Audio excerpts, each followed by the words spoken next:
కొరింథీయులకు రాసిన మొదటి పత్రిక 4వ అధ్యాయం 20వ వచనం.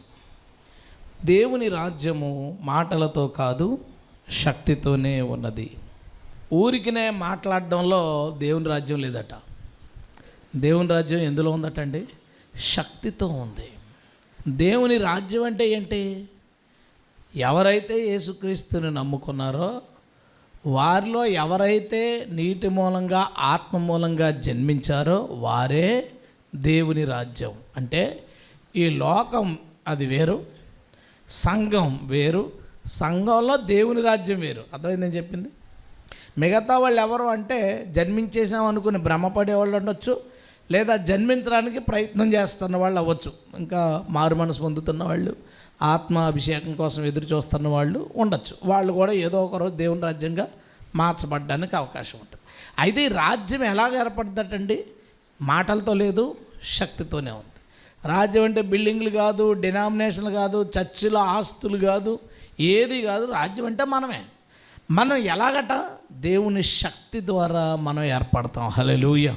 మనలో ఏముండాలి? ఇప్పుడు దేవుని రాజ్యం శక్తితో ఉన్నది అంటే మనం శక్తితో ఉండాలి. దేవుని రాజ్యం అంటే మనమే కదా. అది వాగుడుకాయ కాదు, అది ఏంటో తెలుసా? అది శక్తి కలిగింది. దేవునికి స్తోత్రం. అయితే ఈరోజు మనం ఏం చెప్పుకోబోతున్నాం అంటే దేవుని శక్తి మనిషిలోనికి ఎలా వస్తుంది? అతను శక్తితో ఉండాలి కదా. దేవుని శక్తి మనిషిలోనికి ఎలా వస్తుంది? దేవుని శక్తి మనిషిలోనికి వచ్చి ఎలాగ అతన్ని నడిపిస్తుంది అనే విషయాన్ని మనం చూద్దాం. అంటే అంచెలంచెలుగా దేవుని శక్తి అంటే అది ఒకేసారి ఒక వ్యక్తిలోకి వచ్చేది. దేవుని శక్తి ప్రభావం తెలుస్తుంది, తర్వాత అంతరంగంగా నెమ్మదిగా అతను శక్తి పొందుకుంటూ ఉంటాడు.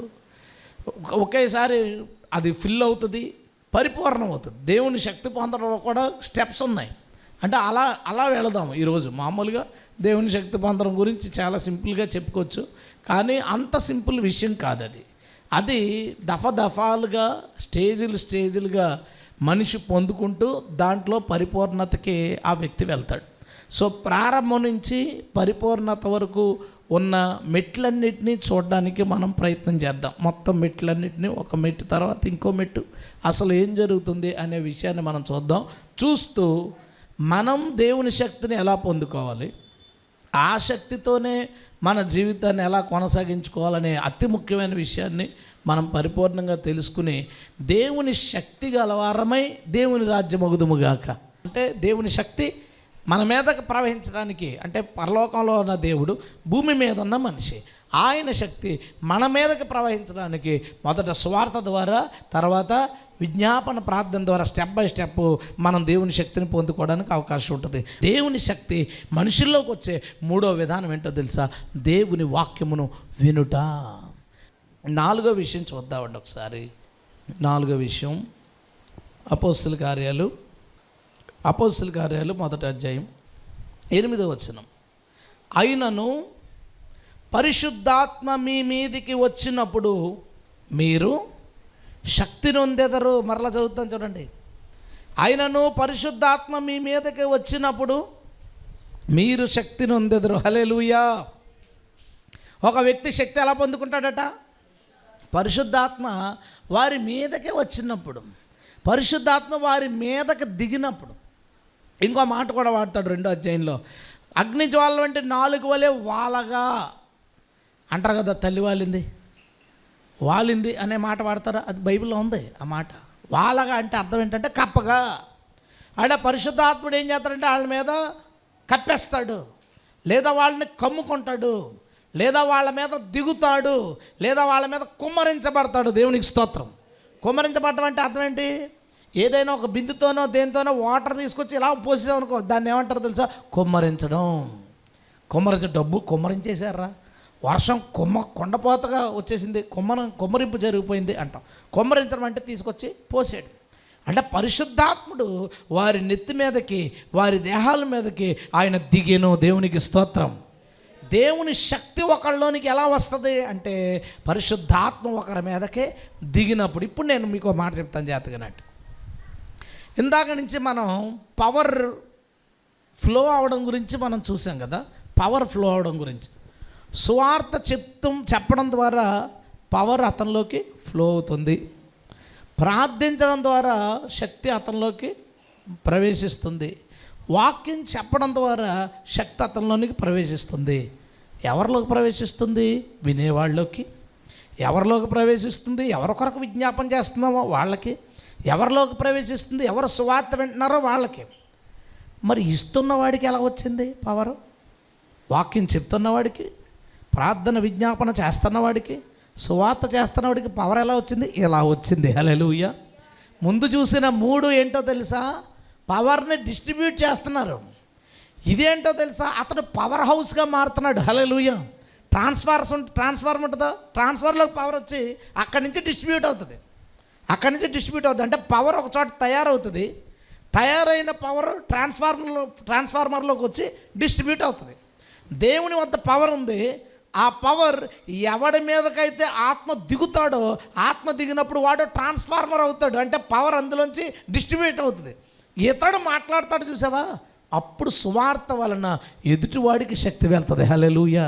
వెళ్ళిపోయి యేసు ప్రభు నమ్ముకుంటే అయిపోద్ది అనుకున్నా, నమ్ముకుంటే అవదో, అలా అవదో. ఇటుపక్క వాడు పేతురు మాట్లాడితే 3000 మంది ఎందుకు రక్షించబడ్డారు? ఆ ముందు జరిగిన గంట ముందు ఏం జరిగింది? పైనుంచి శక్తి వారి మీదకి వాలగా వారందరూ శక్తి చేత నింపబడిన వారై అక్కడి నుంచి మాట్లాడుతుంటే షాక్ కొట్టింది ఒక్కొక్కడికి. ఈ వైరు ట్రాన్స్ఫార్మర్కి కనెక్ట్ అయ్యి ఉండదు. మన వాళ్ళు జనరల్గా సువార్తకి వెళ్తున్నారు చాలామంది. అది ట్రాన్స్ఫార్మర్కి కనెక్ట్ అయ్యి ఉండదు. వాళ్ళ దేవుని పవర్ ఉండదు. వెళ్తాడు ఇలాగ అంటించాడు వైర్లు. షాక్ కొట్టిందా? కొడుతుందా? షాక్ కొట్టదు. ఎందుకు షాక్ కొట్టలేదు? కరెంట్ లేదు వాడి దగ్గర, పవర్ లేదు. మన వాళ్ళు సువార్తని అలవాటు చేసుకున్నారు. ఎలా అంటే మనందరూ సువార్త చేయాలి కాబట్టి మనందరూ ఒక టీం అవుదాం. 40 మంది టీం అయ్యారు. ఈ 40 మంది 4 ఆటోలు వేసుకుని వెళ్ళారు. ఈ 4 ఆటోలతో పాటు వెనకాల ఇంకో ఆటో బయలుదేరుతుంది. బట్టలు, బియ్యము, మెగాఫోను ఇవన్నీ పాడేసుకుని వెళ్తారు. వీటితో పాటు శక్తి పట్టుకెళ్ళంటారా బాబు. శక్తి పెట్టుకెళ్ళకపోతే బియ్యం షాక్ కొడుతుందా? బియ్యంలోంచి అన్నం వెళ్తుంది, పవర్ వెళ్తుందా? రాదు. బట్టలోంచి పవర్ వెళ్తుందా? రాదు. నీ దగ్గర శక్తి లేకుండా సువార్త చేస్తే అది పనిచేద్దాం అనుకున్నావు, పనిచేయదు. అపోస్తలుల కాలం నుంచి మిషనరీల వరకు సువార్త ఎందుకు అంత అద్భుతంగా జరిగిందో తెలుసా? పవర్ ఉంది వాళ్ళ దగ్గర. హల్లెలూయా. వాళ్ళు పవర్ నింపబడిన ట్రాన్స్ఫార్మర్స్. వాళ్ళు దేవుని ఆత్మ వాళ్ళలో ఉండి వాళ్ళలో పవర్ని జనరేట్ చేసి వాళ్ళకి ఇస్తుంటే వీళ్ళు వెళ్ళి చెయ్యేసి ప్రార్థన చేస్తుంటే లోపల కార్యాలు జరుగుతున్నాయి. వీళ్ళు వెళ్ళి గద్దెస్తుంటే దెయ్యాలు పారిపోతున్నాయి, రోగాలు పారిపోతున్నాయి, మానసిక అశాంతితో ఉన్న వాళ్ళు బాగుపడుతున్నారు.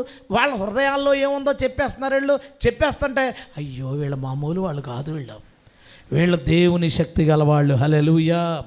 అదేమీ లేకుండా అదొక హడావుడి. ఈ నెల ఎక్కడికి వెళ్ళాం కాబట్టి తర్వాత నెల ఎక్కడికి వెళ్దాం, ఇదిగో ఈ నెల ఇతను రాలేదు, ఈ నెల అతను బియ్యం ఇచ్చాడు, ఈ నెల ఇతను బట్టలు ఇచ్చాడని అదో ఉద్యమంగా చేస్తున్నాం. కానీ శక్తితో చేస్తే అప్పుడు నిజమైన ఫలం దొరుకుతుంది. వీళ్ళు చెప్పేసి బట్టలు పనిచేసి వచ్చేస్తున్నారు. ఏముంది అక్కడ? ప్రేయర్ చేయించుకోవడానికి వస్తారు కొంతమంది, ప్రార్థన చేస్తారు, వస్తారు. ఏముంది అక్కడ? లేదు కదా.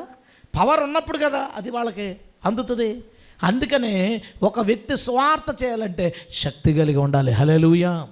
అపోస్తలులు వెళ్ళిపోదురు. ప్రభు పైకి వెళ్ళిపోతున్నప్పుడు నాకు అన్నాడు కదా, మీరు వెళ్ళి సమస్త జనుల్ని శిష్యులుగా చేయండి. ఎవరైతే అంగీకరించారో తండ్రి యొక్క కుమారుని పరిశుద్ధాత్మ యొక్క నామంలోనికి బాప్తిసం అని చెప్పాడు. వీళ్ళు ఏం చేద్దరంటే ప్రభు పైకి వెళ్ళిపోగానే ఎవరికాడ వెళ్ళిపోతుంది సువార్తకి వెళ్ళిపోయి షాక్ కొట్టిందా అది ఏమండి ఏం తెలుతులేదండి అందరూ. అందుకని వెళ్ళిపోయే ముందు ఒక మాట అన్నాడు, మీరు వెళ్ళొద్దు. మీరేం చేయాలో తెలుసా? ముందు లోడ్ చేసుకోండి పవర్ లోడ్ చేసుకోండి. పవర్ లోడ్ చేసుకున్న తర్వాత అప్పుడు వెళ్ళండి బయటికి. పవర్ లోడ్ చేసి మొదలుపెట్టారు. ఇక ఏముందండి, ఎక్కడికి వెళితే అక్కడ అద్భుతాలే. దేవునికి స్తోత్రం. ఎక్కడికి వెళితే అక్కడ వాళ్ళు కట్టబడ్డారు. ఇప్పుడు పౌలు ఎథెన్స్లోకి వెళ్ళాడండి. ఏ అద్భుతం జరిగిందండి అక్కడ? ఏ అద్భుతం జరగలేదు, ఒక్క మిరాకిల్ చేయలేదు అక్కడ పౌలు. కానీ నోరు తెరిచి సువార్త ప్రకటించాడు. పరిశుద్ధాత్మ సహాయంతో నోరు తెరిచి సువార్త ప్రకటించాడు. తన్నులు తిన్నాడు కానీ అనేక మంది ప్రభువుని అంగీకరించారు. దేవుని స్తోత్రం. వాళ్ళు అడుగుతారు, ఎందుకమ్మా చర్చికి వెళ్ళిపోతుంటే? షాక్ కొట్టేసింది పవర్ వల్ల. లేకుంటే ఇంకేం వస్తుందండి? వాళ్ళు ప్రభు దగ్గరికి వచ్చినాడికి ఏముంటుంది? వచ్చినాడి దగ్గర ఏముండదు. ఆడు షాక్ కొట్టలేదు, ఆడికి వచ్చిన తర్వాత దాని గురించి తెలీదు. వాళ్ళు నీటికి కూర్చుంటారు. ప్రొఫెషనల్ క్రిస్టియానిటీ అని ఉంది, అందులోకి వెళ్ళిపోతారు వాళ్ళు దేవుని బలాన్ని పొందుకుంటారు. అప్పుడు దేవుని దగ్గర వంగిపోయి తగ్గిపోయి ఆయన పాదాల మీద పడిపోతారండి. హల్లెలూయా. అయ్యో ఇలా అలా అనకూడదండి, మనం చెయ్యెత్తకూడదు, ఇన్షర్ట్ జారకూడదు, అంత ప్లాన్ ఉంటుంది. అని ఈ పవర్ హౌస్ అయిపోతారు కదా, ఆడికి ఆ ప్లాన్ ఉండదు. ఆడికి ఏం తెలియదు. ఎందుకో తెలుసా? పవర్ అతనిలోకి వచ్చి అతను నింపబడ్డాడు. హల్లెలూయా. ఇప్పుడు మనం ఎక్కడికి వచ్చామో తెలుసా? సప్లయర్ దగ్గరికి వచ్చాం.